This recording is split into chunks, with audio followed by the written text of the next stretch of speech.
பூந்தமல்லில இருந்து பேசுறேண்ணா. சொல்லுங்க. ஆனா நம்ம கிட்ட ஸ்டீ போர்டு ஒண்ணு இருக்குண்ணா. ஐடில ஓட்டணும், டிரைவர் இல்ல. சரி 22 நாள் டியூட்டிண்ணா. சரி.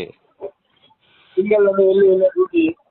நம்ம ஒரு நாளைக்கு 1000 ரூபான்ற மாதிரி கூட கொடுத்துடலாம். சரி. ஒரு 12 அவங்களுக்கு ஒரு 6 டியூட்டி எடுத்தா போதும். டியூட்டி கண்டினியூஸாலாம் இருக்காதுண்ணா, கொஞ்சம் ரெஸ்டும் கிடைக்கும். சாப்பாடுக்கு நம்ம ஒரு நாளைக்கு 100 ரூபான்ற மாதிரி கூட கொடுத்துடலாண்ணா.